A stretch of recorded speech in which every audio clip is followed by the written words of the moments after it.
Hello student, स्वागत है आपका आपके अपने YouTube channel unique math study में। तो आज के इस वीडियो में एनसीईआरटी क्लास 10th एक्सरसाइज 1.3 का हम जो क्वेश्चन पढ़ने वाले हैं, बहुत ही इंपॉर्टेंट क्वेश्चन है। हर साल इस पैटर्न पे एक क्वेश्चन जरूर पूछता है।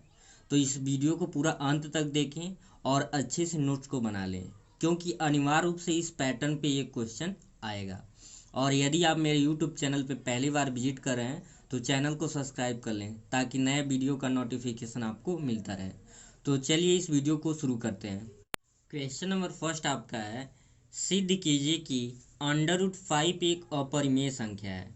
तो ये ध्यान देंगे, √5 के जगह पे कुछ भी हो, यहाँ पे 2 हो, 4 हो, 8 हो, 10 हो, कुछ भी हो, नियम ये होगा, मेथड यही अप्लाई आपको करना है। ये ध्यान से देखेंगे। सबसे पहला स्टेप इसमें लिखेंगे, इसको हम जो सिद्ध करने का जो मेथड है उसे विरोधाभास मेथड कहते हैं। ठीक है, तो पहले हम इसको मान लेंगे कि माना √5 एक परिमेय संख्या है। ये हमको सिद्ध करना है कि अपरिमेय है, लेकिन पहले हम मान लेंगे कि √5 एक क्या है, परिमेय संख्या है। और जब हम मान लेंगे कि √5 एक परिमेय संख्या है, तो इसे लिख सकते हैं √5 = p/q। क्यों? क्योंकि हम जानते हैं कि एक परिमेय संख्या जो होता है वो किसके फॉर्म का होता है, p/q के रूप में, जहाँ p और q एक आपके पूर्णांक होते हैं और q 0 नहीं होता है। आपको पता है कि परिमेय संख्या वे संख्या होती है जो क्या होती हैं, सह अभाज्य होती हैं। यानी जैसे आपके एग्जाम्पल के तौर पे मैं अगर बताऊं 1/2 है, तो ये क्या है, को प्राइम्स, यानी इसका कोई, ये दोनों नंबर अपने आप से कटते हैं, दूसरे से नहीं कटेंगे। 3/2 आप लिखें तो ये भी क्या है, को प्राइम है। इसका ये समझ लीजिए कि HCF सिर्फ क्या आना चाहिए, 1 आना चाहिए, वही क्या होता है, रेशनल नंबर। तो हम मान लिए हैं कि √5 एक परिमेय है, इसलिए इसको लिख दिया गया है p/q।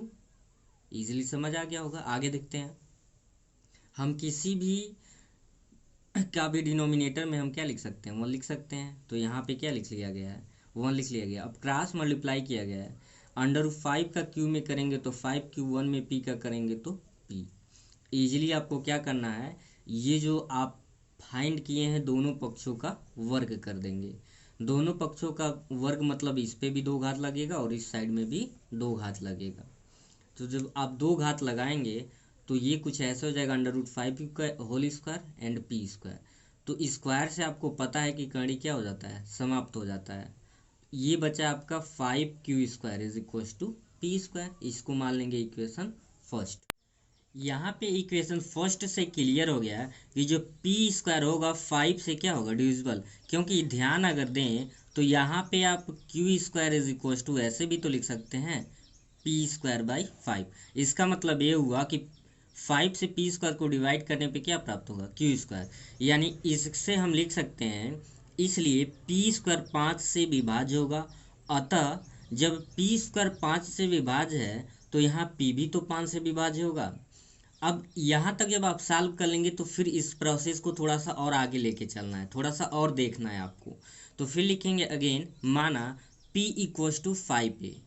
अब यहाँ पे ध्यान देंगे, अगर क्वेश्चन में आपको √2 प्रूव करना होता है, यहाँ पे मान लीजिए √5 की जगह पे जो √5 पे अगर 2 होता तो यहाँ पे क्या लिखते, 2a लिखते। अगर यहाँ पे 3 होता तो यहाँ पे क्या लेते, 3a लेते। हाँ, ए की जगह पे आप ABCD कुछ भी ले सकते हैं, P और Q को छोड़ के।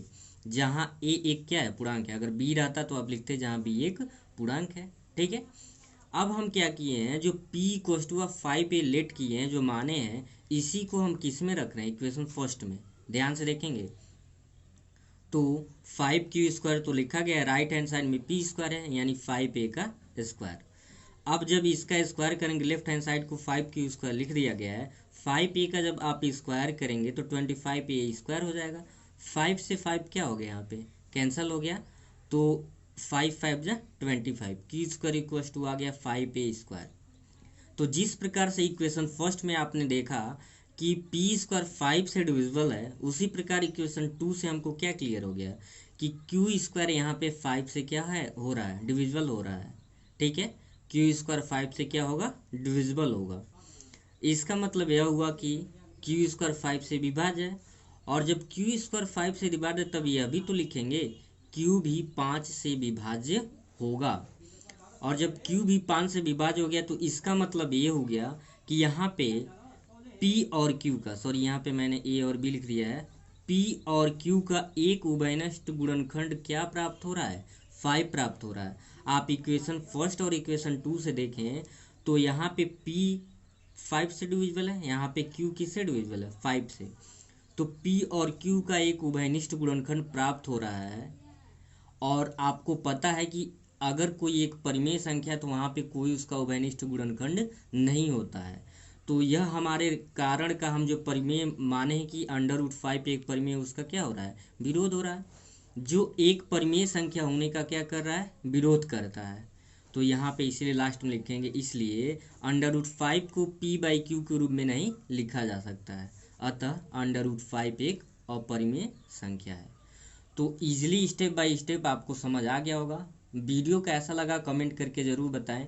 यदि आपको कहीं भी किसी भी टॉपिक में कन्फ्यूजन हो तब भी कमेंट करके ज़रूर बताएं। Thank you.